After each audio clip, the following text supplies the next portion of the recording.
ಅದಕ್ಕೆ ನಿಮಗೆ 200 ಸೀಟ್ ಕೊಟ್ಬಿಡ್ತಾರ? ಒಂದು ಅಧಿಕಾರ ಕೊಡ್ತಾರ? ನನ್ನ ಪಕ್ಷ ನಾಶ ಆಗಿದೆಯೋ ಇಲ್ಲ ಉಳಿದಿದೆಯೋ ಮುಂದೆ ಜನ ತೀರ್ಮಾನ ಮಾಡ್ತಾರೆ. ನಿಮ್ ಪರಿಸ್ಥಿತಿ ಎಲ್ಲಿಗೆ ಬರ್ತೀರಿ ಅನ್ನೋದನ್ನ ಸ್ವಲ್ಪ ಕೂತು ಯೋಚನೆ ಮಾಡಿ. ಏನೇನ್ ಮಾಡ್ತಾ ಇದ್ದೀರಿ ಇವತ್ತಿ ರಾಜ್ಯದಲ್ಲಿ, ನಿಮ್ಮನ್ನು ಎಲ್ಲಿಗೆ ತಗೊಂಡೋಗ್ತಾರೆ ಜನ, ಅದ್ ಸ್ವಲ್ಪ ಯೋಚನೆ ಮಾಡ್ಕೊಳ್ಳಿ. ನನ್ನ ಪಕ್ಷದ ಬಗ್ಗೆ ಯೋಚನೆ ಮಾಡಬೇಡಿ. ನನ್ನ ಪಕ್ಷದ ಕಾರ್ಯಕರ್ತರು ಯೋಚನೆ ಮಾಡ್ತಾರೆ. ಈ ಪಕ್ಷ ಉಳಿಸ್ಬೇಕು. ಯಾಕೆಂದ್ರೆ ಗೊತ್ತಿದೆ ನನಗೆ, ಇಲ್ಲಿರ್ತಕ್ಕಂಥದ್ದು ಕಾಂಗ್ರೆಸ್ ನಾಯಕರಿಗೆ ಬೇರೆ ಪಕ್ಷದ ಬಗ್ಗೆ ಅವ್ರಿಗೇನು ತೊಂದರೆ ಇಲ್ಲ.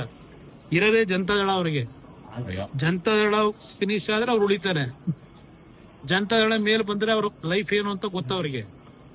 ಜಸ್ಟ್ ನಾವು ಬಿಜೆಪಿಯ ಜೊತೆ ಪಾರ್ಲಿಮೆಂಟ್ ಚುನಾವಣೆಗೆ ಒಂದು ಮೈತ್ರಿ ಮಾಡ್ಕೊಂಡಿದ್ದಕ್ಕೆ ನಿಮ್ ಮನೆ ಬರ ಎಲ್ಲಿಗೆ ಬಂತು? ಇನ್ನೂ 4-5 ಸೀಟ್ ಬರಬೇಕಾಗಿದ್ದು ನನ್ನ ಲೆಕ್ಕದಲ್ಲಿ. ಸ್ವಲ್ಪ ನಮ್ಮಲ್ಲೇ ಆದಂತ ಕೆಲವು ದೋಷದಿಂದ 9 ಸೀಟ್ಗೆ ಗೆದ್ದಿದ್ದೀರಿ ಪಾರ್ಲಿಮೆಂಟ್ಗೆ. ಇಲ್ಲದ್ರೆ 3-4 ಇಳಿತಾ ಇದ್ರಿ ಮೊನ್ನೆ ಅಧಿಕಾರ ಇಟ್ಕೊಂಡು. ಅದರಿಂದ JDS ಉಳಿತದೋ ನಾಶ ಆಗುತ್ತೋ ಕರಿಗೆ ಎಲ್ಲ ಸರ್ಟಿಫಿಕೇಟ್ ಕೊಡೋದು ಈ ನಾಡಿನ ಜನತೆ ಕೊಡ್ತಾರೆ. ಅಲ್ಲಿವರೆಗೆ ಕಾದ್ ನೋಡಿ. ಸರ್, ಒಕ್ಕಲಿಗ ನಾಯಕತ್ವ ಅವರ ಕುಳಿತಿದ್ದಾರೆ. ಸ್ವಜಾತಿಯವರ ಯಾವ ಒಕ್ಕಲಿಗರನ್ನ? ಒಕ್ಕಲಿಗ ನಾಯಕತ್ವ ಡಿ ಕೆ ಶಿವಕುಮಾರ್ ಅವ್ರನ್ನ ನಮ್ಮ ಸಮುದಾಯದವರೇ ತುಳಿತಾ ಇದ್ದಾರೆ ಅಂತ ಸೇವಾ ಆಗ್ಬಿಡ್ತಾ ಇಲ್ಲ. ಕೆಲವರಿಗೆ ಜನಬಲ ಬೇಕು ಅಂತಾರೆ.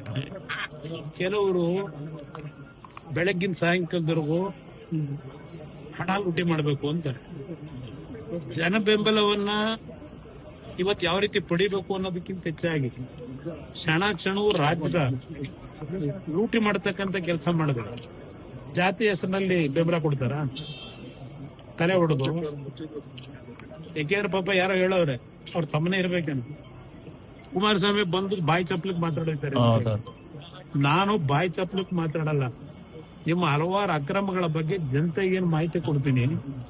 ನನ್ನ ಮತ್ತು ಜನತೆ ನಡುವೆ ಸಂಬಂಧ ಬೆಳೆಸ್ಕೊಳ್ಳಿಕ್ಕೆ ನಿಮ್ಮ ಅಣ್ಣ ತಮ್ಮಂದ್ರದೇನು?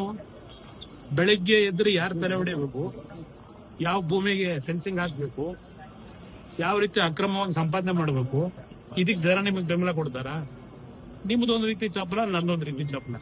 ನಿಮ್ಗೆ ಹಣ ಮಾಡೋ ಚಪ್ಪಲ, ನನಗೆ ಜನ ಬೆಂಬಲ ಪಡೆಯೋ ಚಪ್ಪಲ. ಇರೋ ವ್ಯತ್ಯಾಸ ಅಷ್ಟೇ.